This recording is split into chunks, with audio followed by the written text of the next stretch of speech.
Hello students, केम छो? हूँ प्रियंका चौधरी माधवबाग शाळा परिवार वती आप सौનું हार्दिक स्वागत करूँ छूँ। विद्यार्थी मित्रों, આપણે સૌ જાણીએ છીએ કે આપણે દરેક વિડીયોની શરૂઆત સરસ્વતી શ્લોકથી કરતા હોઈએ છીએ। આજના વિડીયોની શરૂઆત પણ આપણે સરસ્વતી શ્લોકથી કરીશું।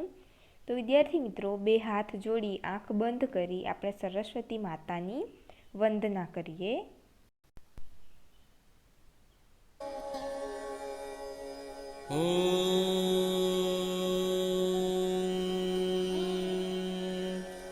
सरस्वती नमस्तुभ्यं वरदे कामरूपिणि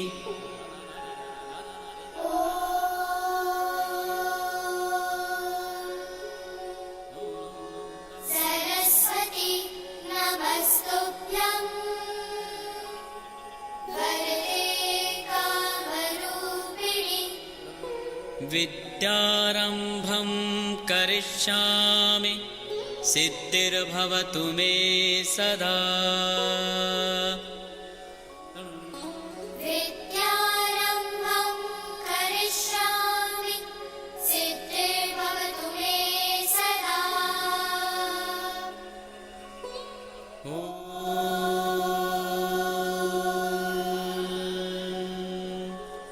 सरस्वती नमस्तुभ्यं वरदे कामरूपिणि विद्यारम्भं करिष्यामि सिद्धिर्भवतु मे सदा। ओके स्टूडेंट्स, આપણે લેસન નંબર 11નો અભ્યાસ કરી ચૂક્યા છીએ। આજે આપણે લેસન નંબર 12નો અભ્યાસ કરીશું કે જેનું નામ છે અવર હેલ્પર્સ। ઓવર એનું ગુજરાતી શું થાય? આપણા। અને હેલ્પર્સ એટલે મદદગાર। હેલ્પર્સ એટલે કે મદદગાર। ઓવર હેલ્પર્સનું ગુજરાતી શું થશે? આપણા મદદગાર। હવે આપણે સૌ જાણીએ છીએ કે આપણે જ્યારે સ્કૂલે આવીએ છીએ ને ત્યારે તમારું ટિફિન કોણ તૈયાર કરે છે? મમ્મી। પાણીની બોટલ છે, બેગમાં આપણી બુક્સ મૂકે છે, એ બધું કોણ કરી આપે છે આપણને? મમ્મી કરી આપે છે। ત્યાર પછી પપ્પા આપણી માટે બુક્સ લઈને આવે છે, આપણને જે જોઈએ તે બધું લઈ આપે છે। તો એ બધા આપણને કંઈક ને કંઈક રીતે મદદરૂપ થાય જ છે ને, આપણી મદદ કરે છે। તો ઘરના વ્યક્તિઓ જે છે એ તો આપણા ઘરના છે એટલે આપણને મદદ કરે જ, પણ ઘરની બહારના જે લોકો છે તે પણ આપણને મદદરૂપ થાય છે। તો કઈ રીતે તે મદદરૂપ થાય છે એ આપણને ખબર હોતી નથી। એ જ હેલ્પર્સ વિશે આજે આપણે અહીં અભ્યાસ કરીશું કે આપણા ઘરની બહાર જે છે એ આપણને ઓળખતા હોતા નથી, છતાં પણ આપણી મદદ કરે છે। તો એવા મદદગાર વિશે આજે આપણે થોડું જોઈશું। સૌપ્રથમ આપણને આપવામાં આવ્યું છે ફાર્મર। જો અહીં તમને ફાર્મરનું ચિત્ર પણ આપવામાં આવ્યું છે। ફાર્મરનું સ્પેલિંગ છે FARMER। ફાર્મર એટલે કે ખેડૂત। ફાર્મર એટલે ખેડૂત। તો ફાર્મર જે છે એ આપણને કઈ રીતે મદદરૂપ થાય છે? તો વિદ્યાર્થી મિત્રો, આપણે જે ખાઈએ છીએ દાળ ભાત શાક રોટલી, એ બધું અનાજ આપણે ક્યાંથી લાવીએ છીએ? આપણે તો કરિયાણાની દુકાનેથી લાવીએ છીએ। પણ એ કરિયાણાની દુકાનવાળા અંકલ જે છે એ ક્યાંથી લાવતા હશે? તો એ ખેડૂતો પાસેથી લાવે છે, મોટા મોટા ખેડૂતો જે હોય એમની પાસેથી। તો ખેડૂત જે છે એ જમીનને ખેડે છે, બીજનું વાવેતર કરે છે, એની માવજત કરે છે, પાણી પાય છે, ખાતર નાખે છે અને અનાજને પકવે છે, અને ત્યાર પછી એ અનાજ તૈયાર થઈને આપણી પાસે આવે છે। તો ખેડૂત જે છે એ આપણને આપણા સુધી અનાજ પહોંચાડે છે, એ રીતે આપણને મદદરૂપ થાય છે। ત્યાર પછી છે પોટર, POTTER। પોટર એટલે કે કુંભાર। જો ચિત્ર આપ્યું છે ને, શું કરે છે? માટીમાંથી કંઈક બનાવે છે. અહીં જો દેખાય છે ને, તો કુંભાર જે છે એ માટીમાંથી વાસણો બનાવે છે, માટલા બનાવે છે, તવો બનાવે છે. તો માટીમાંથી જે બનતી વસ્તુ છે એ બધું કોણ બનાવે છે? કુંભાર. આપણે બનાવવાનો પ્રયત્ન કરીએ માટીમાંથી, તો આપણે બનાવી તો લઈએ જ છીએ, પણ એવું એકદમ સરસ આપણાથી બનતું નથી, અને ઘણા દિવસો સુધી ચાલે એવું વાસણ પણ આપણાથી બનતું નથી. એ કોણ બનાવે છે? તો કુંભાર. તો આ માટીના વાસણો જે આપણે વાપરીએ છીએ, માટલું, પછી તવો માટીનો, એ બધું કોણ બનાવી આપે છે આપણને? કુંભાર. તો આ રીતે આપણને કુંભાર મદદરૂપ થાય છે. ત્યાર પછી છે નર્સ. જુઓ, નર્સ, NURSE. નર્સ એટલે પરિચારિકા. આપણે બધા જ નર્સને તો જોઈ જ હશે, કેમ કે આપણે આખા વર્ષમાં તો હોસ્પિટલ આપણે 1-2 વાર તો જવું જ પડે છે ને. આપણે જ્યારે બીમાર થઈએ છીએ ત્યારે ક્યાં જઈએ છીએ? હોસ્પિટલમાં જઈએ છીએ, અને હોસ્પિટલમાં જઈ આપણે ડૉક્ટરને મળીએ છીએ. ડૉક્ટર આપણને દવા લખી આપે છે. ત્યાર પછી જો આપણને કોઈક વધારે મોટી બીમારી થઈ હોય, જેમ કે ટાઇફોઇડ છે, ચિકનગુનિયા છે, એવો જો તાવ આવ્યો હોય, તો આપણે હોસ્પિટલમાં 2-3 દિવસ રોકાવું પડે છે.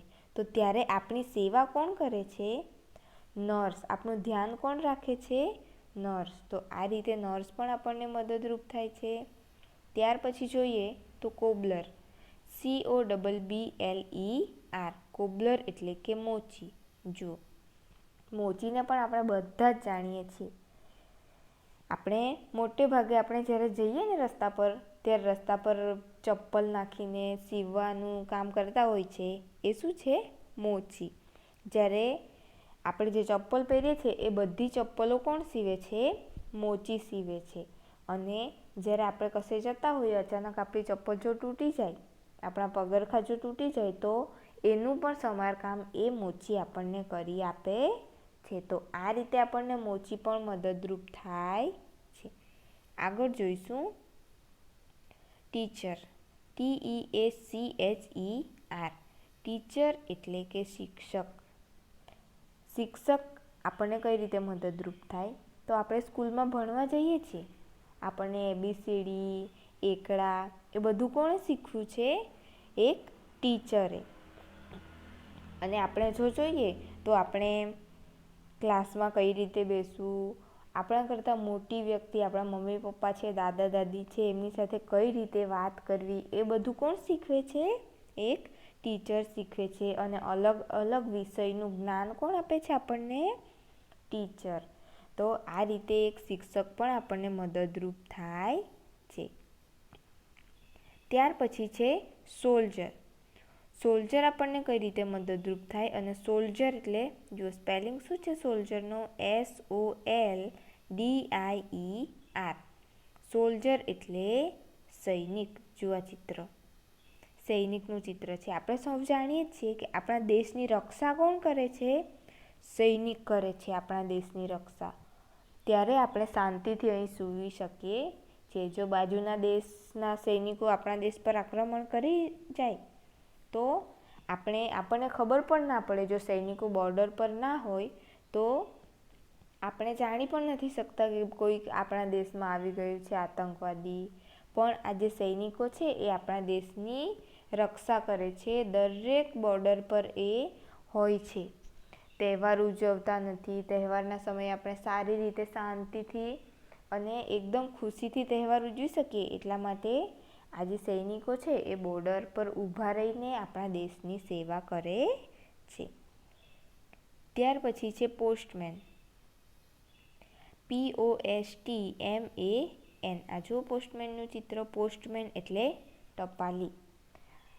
હવે આપણે અત્યારે તો ફોન આવી ગયા છે, એટલે આપણે કંઈક પણ સંદેશો, કંઈક પણ આપણે મેસેજ આપવા હોય આપણા કોઈ વ્યક્તિને, કોઈ ઘરનાને, તો આપણે ફોન કરી દઈએ છીએ કે આ કામ છે. પણ પહેલાંના જમાનામાં શું હતું? ફોન હતા નહીં.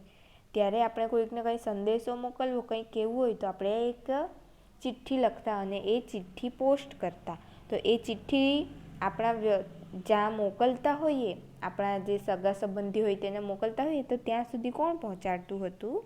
પોસ્ટમેન એટલે કે ટપાલી. અત્યારે પણ આપણા જે ડોક્યુમેન્ટ્સ છે, બેંકના જે કાગળ છે એ બધા આપણા સુધી કોણ પહોંચાડે છે? તો પોસ્ટમેન. આ રીતે પોસ્ટમેન આપણને મદદરૂપ થાય. ત્યાર પછી છે લોયર. LAWYER. લોયર એટલે કે વકીલ. લોયર એટલે વકીલ. વકીલ કઈ રીતે કામ કરે છે? એ શું કામ કરે છે? તો જે આપણા આટલો મોટો દેશ છે ને, તો એ દેશમાં અલગ અલગ કાયદા બનાવવામાં આવ્યા છે. જો કાયદાનું કોઈ પાલન ન કરે, જેમ આપણી સ્કૂલમાં બનાવવામાં આવ્યા હોય છે ને, કે બોયઝ એક લાઇનમાં જાય, ગર્લ્સ બીજી લાઇનમાં જાય, પાછળ આપણે હેન્ડ્સ બેક કરીને જવાનું હોય છે. આવા બધા રૂલ્સ આપણી સ્કૂલમાં છે ને, એવા જ રૂલ્સ આપણો દેશ સારી રીતે ચાલે એટલા માટે એવા રૂલ્સ આપણા દેશ માટે પણ બનાવવામાં આવ્યા છે. હવે તમે જ્યારે હેન્ડ્સ બેક કર્યા વગર જતા હોય તો તમને ટીચર ખીજવાય છે ને, બોલે છે કે આ રીતે નહીં, આપણા રૂલ્સને ફોલો કરવાના. તો એવી જ રીતે જ્યારે કાયદાનું ભંગ થાય ત્યારે આપણો દેશ વ્યવસ્થિત ચાલી શકતો નથી. એટલા માટે એ કાયદાનું ભંગ નહીં થાય. અને જો કોઈ આપણા કાયદાનો ભંગ કરે ને, તો તેને પનિશમેન્ટ આપવા માટે વકીલ છે. તો એનાથી આપણને એક એનર્જી મળે છે કે જે લોયર છે એ આપણને આપણી મદદ કરે છે. જો કોઈ વ્યક્તિ આપણી સાથે છેતરપિંડી કરી હોય કે કંઈક આપણી વસ્તુ હોય અને એમણે લઈ લીધી હોય, તો આવા બધા જે કેસો છે એ બધા કેસો એ લોયર હેન્ડલ કરે છે અને આપણા તરફથી એ દલીલ કરે છે. તો આવી રીતે કાયદાનું જ્યારે કામ હોય ને, ત્યારે આપણને લોયર મદદરૂપ થાય છે. ત્યાર પછી જોઈશું પોલીસમેન. POLICEMAN. પોલીસમેન એટલે કે પોલીસનો સિપાઈ. બધા જ આપણે પોલીસમેનને ઓળખીએ છીએ. અત્યારે જોઈએ છે ને, જ્યારે કર્ફ્યુ લાગે છે 9 વાગે રાતે, 9 થી 6 આપણા સુરતમાં, ત્યારે 9 વાગે એટલે કેવા પોલીસો બધા ચોકી પર આવી જાય છે. તો એ કાયદાનું પાલન કરાવે છે. પોલીસ શું કરે છે? કાયદાનું પાલન કરાવે છે. આપણને પનિશમેન્ટ કરે છે ને પોલીસ, જ્યારે આપણે 9 વાગ્યા પછી નીકળીએ તો આપણને પનિશમેન્ટ કરે છે. કેમ? તો જાહેર કરવામાં આવ્યું છે કે 9 થી 6 આપણે કોઈએ બહાર નીકળવાનું નથી. તે છતાં આપણે જો નીકળીએ તો આપણે રૂલ્સનું ઉલ્લંઘન કરીએ છીએ. તો એ પોલીસ જે છે એ કાયદાનું પાલન કરાવે છે અને આપણા શહેરની રક્ષા કરે છે. સોલ્જર શું કરે છે? સૈનિક આખા દેશની રક્ષા કરે છે, જ્યારે સૈનિક એ આપણા શહેરની રક્ષા કરે છે. ત્યાર પછી કંઈક ચોરી થઈ હોય, કંઈ લૂંટફાટ થઈ હોય, કોઈ મારામારી કરતું હોય, તો એ બધું જ કોણ જુએ છે? પોલીસ. અને એને સજા પણ આપે છે. ત્યાર પછી છે મેસન. MASON. મેસન એટલે કે કડિયો. આપણે જે ઘરમાં રહીએ છીએ ને, એ ઘર કોણ તૈયાર કરે છે? કડિયો. જો કડિયો ના હોય તો ઘર કોણ તૈયાર કરી આપે આપણને? તો આ રીતે કડિયો આપણું ઘર તૈયાર કરી આપણને મદદરૂપ થાય છે. ત્યાર પછી છે ફિશરમેન. FISHERMAN. ફિશરમેન એટલે કે માછીમાર. જો માછીમાર છે, માછીમાર શું કરે? માછલી પકડે. આપણને સૌને અમુક ભાવે છે ને માછલી, જેને ભાવતી હોય એને તો માછલી કેવું સરસ લાગે, ટેસ્ટી લાગે ને. તો એ માછીમાર શું કરે છે? માછલી પકડે છે. આપણે જાણીએ છીએ, અડધા સ્ટુડન્ટ્સને ખબર નહીં હોય કે માછલીમાંથી દવા પણ બનાવવામાં આવે છે. તો આ રીતે માછીમાર આપણને મદદરૂપ થાય છે. ત્યાર પછી છે વેટર. WAITER. વેટર એટલે કે વેટર. આપણે જ્યારે કોઈકના મેરેજમાં જઈએ, કોઈકની પાર્ટીમાં જઈએ ને, ત્યારે પાણી જે છે, કંઈ આપણે કંઈક ઠંડુ પીણું છે, એ બધું કોણ આપે છે આપણને? તો વેટર. ત્યાર પછી છે ડૉક્ટર. DOCTOR. ડૉક્ટર એટલે કે તબીબ. આપણે બધા જ ડૉક્ટરને ઓળખીએ છીએ.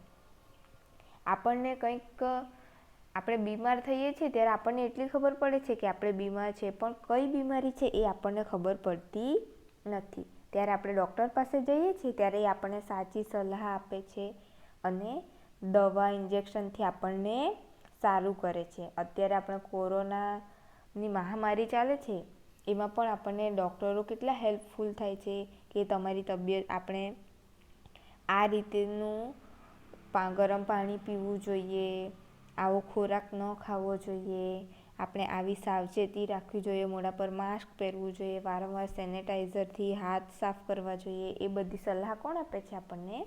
ડૉક્ટર. તો આ જ રીતે આપણા સ્વાસ્થ્યનું રક્ષણ કોણ કરે છે? ડૉક્ટર. તો આ જે છે એ બધા શું હતા? આપણા અવર હેલ્પર્સ.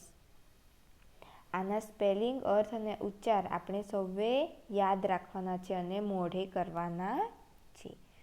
Okay, thank you.